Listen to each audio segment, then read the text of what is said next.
10th class Godhuli book, जो कि भाग 2, और इसमें हम लोग को 2 भाग में पढ़ना है, एक गद्य खंड एक काव्य खंड, और दोनों में 12-12 चैप्टर यानी टोटल 24 चैप्टर हम लोग को पढ़ना है, जिसमें सबसे प्रथम चैप्टर श्रम विभाजन और जाति प्रथा है। इनका लेखक जो है डॉक्टर भीमराव अंबेडकर जी। अब इसमें सबसे पहले हम लोग जो है इनका इंट्रोडक्शन, लेखक परिचय, उसके बाद क्वेश्चन आंसर, उसके बाद ऑब्जेक्टिव क्वेश्चन को हम लोग क्लियर करेंगे। तो सबसे पहले यहाँ पर देखिए,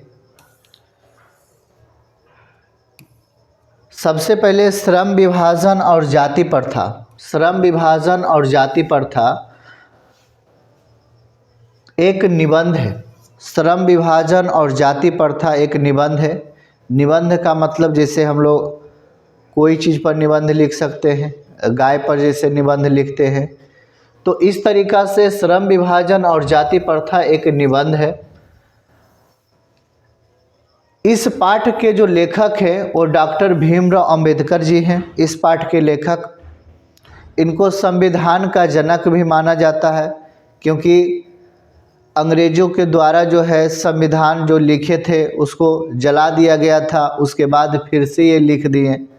तो इन्हें जो आज पूरा विश्व में संविधान को लेकर हम लोग चलते हैं, संविधान का पालन करते हैं, तो संविधान का जनक डॉक्टर भीमराव अंबेडकर जी को कहा गया है।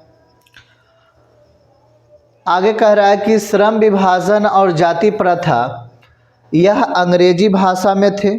श्रम विभाजन और जाति प्रथा जो थे यह अंग्रेजी भाषा में थे। इसको हिंदी में रूपांतरण करने के लिए, हिंदी में जो रूपांतरण किए हैं वो ललय सिंह यादव ने किए। इसको हिंदी में रूपांतरण कौन किए हैं? ललय सिंह यादव ने किए हैं इनको हिंदी में रूपांतरण। आगे है कि डॉक्टर भीमराव अंबेडकर जी, आगे लिखा हुआ है कि डॉक्टर भीमराव अंबेडकर जी का जन्म जो हुआ था 14 अप्रैल 1891 ईस्वी महू के मध्य प्रदेश में हुआ था। एक दलित परिवार में हुआ था। इनका जाति जो है, इनका जाति महर जाति, महर यानी अछूत, अछूत है ना, एक दलित परिवार। इनके पिताजी का नाम जो है रामजी सकपाल है, इनके पिताजी का नाम, और इनके माताजी का नाम जो है भीमाबाई, और इनके पत्नी का नाम जो है वो रामाबाई है। इनका पत्नी का नाम क्या है? रामाबाई है। डॉक्टर भीमराव अंबेडकर के 3 प्रेरक व्यक्ति थे, 3 प्रेरक व्यक्ति। पहला जो थे वो बुद्ध, दूसरा कबीर, और तीसरा जो थे ज्योतिबा फुले थे। 3 प्रेरक व्यक्ति थे। आगे हम लोग देखते हैं, इन्होंने मैट्रिक पास जो है वो 1907 ईस्वी में किए थे। इन्होंने मैट्रिक पास 1907 ईस्वी में किए थे। अंबेडकर जी उच्च शिक्षा के लिए न्यूयॉर्क और वहाँ से फिर लंदन गए थे। प्रथम भाषण सम्मेलन जो है 1936 ईस्वी लाहौर में हुआ था, प्रथम भाषण सम्मेलन। अब यहाँ देखना है डॉक्टर भीमराव अंबेडकर जी की प्रमुख रचनाएं। तो इनका प्रमुख रचना जो है, सबसे पहले द कास्ट इन इंडिया, दूसरा है देयर मैकेनिज्म, और तीसरा है अनटचेबल। ये जो है 2024 के एग्जाम में फर्स्ट सिटिंग में आया।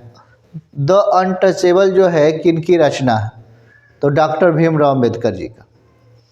आगे कह रहे हैं genesis and development, who are they, annihilation of caste, और इत्यादि बहुत सारे इनका है। कह रहे अंबेडकर जी का जो मृत्यु हुआ था 1956 ईस्वी दिल्ली में हुआ था। इनका जो मृत्यु हुआ था वो दिल्ली में हुआ था। कब हुआ था? 1956 ईस्वी में हुआ था।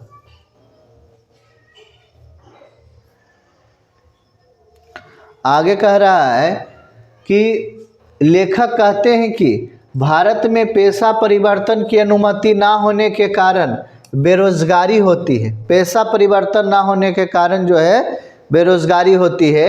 जाति प्रथा में श्रम विभाजन मनुष्य की इच्छा पर निर्भर नहीं करता है, बल्कि वह अपने पिता के पेशों में बंध जाता है। इसमें वह व्यक्ति को काम में मन लगे या ना लगे, है ना, काम में मन लगे या ना लगे, वो जो है अपने पूर्वजों का काम ही करते हैं। यहाँ पर लिखा हुआ है कि लेखक कहते हैं कि समाज में एक दूसरे के प्रति सम्मान होना चाहिए ताकि समाज में जाति प्रथा का अंत किया जा सके। डॉक्टर भीमराव अंबेडकर जी का कहना है। अब आगे जो है ये तो पॉइंट था, कुछ पॉइंट जो एग्जाम के दृष्टिकोण से देखा जाए तो ये बहुत इम्पोर्टेंट है।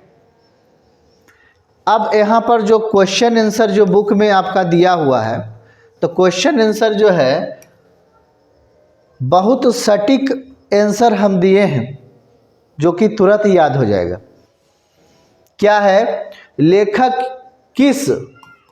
लेखक जो है लेखक किस विडंबना की बात करते हैं और विडंबना का स्वरूप क्या है, ये पूछ रहे हैं क्वेश्चन। तो यहाँ पर लिखा हुआ है कि लेखक के लिए विडंबना की बात यह है कि इस आधुनिक युग में भी जातिवाद के पोषकों की कमी नहीं है। दूसरा है, जातिवाद के पोषक इसके पक्ष में क्या तर्क देता है। तो जातिवाद के पोषक इस आधुनिक समाज में कार्य कुशलता के लिए श्रम विभाजन को आवश्यक मानते हैं और कहते हैं कि जाति प्रथा भी श्रम विभाजन का ही दूसरा रूप है। ये दूसरा क्वेश्चन का आंसर है। तीसरा क्वेश्चन का आंसर,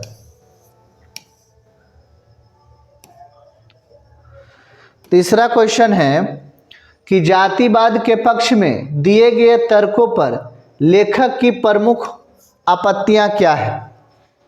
तीसरा क्वेश्चन तो कह रहे हैं कि जातिवाद के पक्ष में दिए गए तर्कों पर लेखक की पहली आपत्तियां की काम का विभाजन जाति के आधार पर नहीं होना चाहिए, क्योंकि मानव का जन्म जिस जाति में होता है वह अपने माता पिता के पेशों के अनुसार जीवन भर के लिए उस काम में बंध जाते हैं। तो इनका कहना है कि जातिवाद के पक्ष में दिए गए तर्कों पर लेखक की पहली आपत्तियां क्या है कि काम का विभाजन जाति के आधार पर नहीं होना चाहिए। काम का जो विभाजन है वो जाति के आधार पर नहीं होना चाहिए। अगर कोई आदमी कोई जो है लोहा का कारोबार कर रहा है और उसे लकड़ी का कारोबार करना अच्छा लग रहा है, वो सोच रहा है कि नहीं हमको लोहा में मन नहीं लग रहा है, हम लकड़ी का काम करें, तो समाज जो है उसे मना कर देता है। लेकिन ये कह रहे हैं नहीं, उस तरीका से नहीं होना चाहिए। चौथा क्वेश्चन है, जाति भारतीय समाज में श्रम विभाजन का है ना स्वाभाविक रूप क्यों नहीं कही जा सकती। आगे कह रहा है कि भारत की जाति प्रथा की एक और विशेषता यह है कि श्रमिकों का अस्वाभाविक विभाजन ही नहीं करती, बल्कि लोगों को एक दूसरे से ऊंच नीच को दर्शाता है, जो विश्व के किसी भी समाज में ये नहीं पाया जाता। ये बता रहे। आगे जो क्वेश्चन है,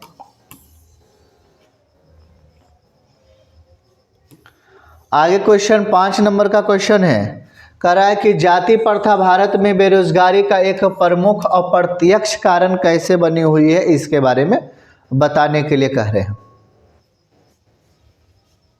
भारत में जाति प्रथा का प्रमुख और प्रत्यक्ष कारण है क्योंकि अपने पूर्वजों का ही कार्य चुनते हैं, जिसके कारण जाति प्रथा भारत में बेरोजगारी का प्रमुख और प्रत्यक्ष कारण बनी हुई है। पूर्वजों का काम चुनती है, सबसे पहला यही कारण। 6 नंबर है, 6 नंबर क्वेश्चन, लेखक आज के उद्योगों में गरीबी और उत्पीड़न से भी बड़ी समस्या किसे मानते हैं और क्यों मानते हैं, इसके बारे में बता रहे हैं। चलिए तो इसके बारे में भी हम लोग देखते हैं। कह रहा है लेखक गरीबी और उत्पीड़न से भी बड़ी समस्या जाति प्रथा को मानते हैं, क्योंकि जाति प्रथा लोगों के अनेक स्वभाव के अनुसार कार्य चुनने की अनुमति नहीं देता है। 7 नंबर क्वेश्चन है, कह रहा है कि लेखक ने पाठ में किन प्रमुख पहलू से जाति प्रथा को हानिकारक प्रथा के रूप दिखाया है। तो इसका आंसर हम लोग लिखेंगे कि इस पाठ में लेखक ने कई पहलुओं से जाति प्रथा को एक हानिकारक प्रथा बताया है, जिसमें आर्थिक और रचनात्मक पहलू सबसे प्रमुख माना जाता है। 8 नंबर क्वेश्चन है, 8 नंबर क्वेश्चन यहाँ पर लास्ट क्वेश्चन बचा हुआ है बुक की दृष्टि से, कि सच्चे लोकतंत्र की स्थापना के लिए लेखक ने किन विशेषताओं को आवश्यक माना है। तो इसका आंसर देंगे कि लोकतंत्र की स्थापना के लिए लेखक ने लोगों के बीच दूध और पानी के मिश्रण जैसा भाईचारे को आवश्यक माना है। दूध और पानी मिला दीजिए, पता थोड़ी चलता है। आगे कह रहा है कि VVI ऑब्जेक्टिव क्वेश्चन को अब देखिए, उत्तरीय प्रश्न हो गए हैं, अब इसका ऑब्जेक्टिव, सब्जेक्टिव क्वेश्चन हो गया, ऑब्जेक्टिव क्वेश्चन इसका देखिए। कह रहा है कि श्रम विभाजन और जाति प्रथा के लेखक कौन है। तो डॉक्टर भीमराव अंबेडकर है। नेक्स्ट क्वेश्चन है कि श्रम विभाजन और जाति प्रथा पाठ की कौन सी विधा है। तो यह एक निबंध है। आगे कह रहे हैं कि डॉक्टर भीमराव अंबेडकर जी का जन्म कब हुआ था। तो 14 अप्रैल 1891 ईस्वी में हुआ था। आगे कह रहा है कि डॉक्टर भीमराव अंबेडकर जी का जन्म कहाँ हुआ था। तो महू के मध्य प्रदेश में हुआ था। आगे कह रहा है कि डॉक्टर अंबेडकर जी के पिता का नाम क्या था।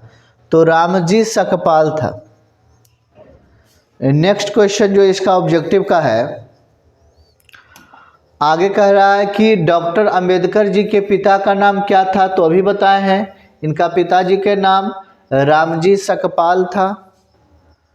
जाति प्रथा भारत में बेरोजगारी का कौन सा कारण है। तो प्रमुख और प्रत्यक्ष कारण है, प्रमुख और प्रत्यक्ष कारण है। आगे कह रहे हैं कि आधुनिक सभ्य समाज श्रम विभाजन को आवश्यक क्यों मानते हैं। तो कार्य कुशलता के लिए आवश्यक मानते हैं। आगे कह रहे हैं कि लेखक की दृष्टि में विडंबना की बात क्या है। तो जातिवाद के पोषकों की कमी नहीं है। आगे जो क्वेश्चन है, कह रहा है कि लेखक जो है बेरोजगारी का प्रमुख अप्रत्यक्ष कारण किसे मानते हैं। तो जाति प्रथा को मानते हैं। आर्थिक पहलू से भी जाति प्रथा क्या है। तो हानिकारक है। आर्थिक रूप से जाति प्रथा क्या है। तो हानिकारक है। आगे क्या कह रहे हैं, आगे क्वेश्चन है, कह रहा है कि भारतीय संविधान का निर्माता है ना, माने कि संविधान के जनक किन्हें कहा जाता है। तो डॉक्टर भीमराव अंबेडकर संविधान का जनक कहा जाता है। आगे कह रहा है कि डॉक्टर अंबेडकर ने किस पत्रिका का संपादन किया। तो बहिष्कृत भारत। आगे क्वेश्चन कह रहा है कि श्रम विभाजन और जाति प्रथा बाबा साहेब अंबेडकर किस भाषा से लिया गया है। तो एनीहिलेशन ऑफ कास्ट से लिया गया है। लास्ट क्वेश्चन कह रहा है कि सच्चे लोकतंत्र में कैसी भाईचारा होनी चाहिए। तो दूध और पानी के मिश्रण जैसी भाईचारा होनी चाहिए।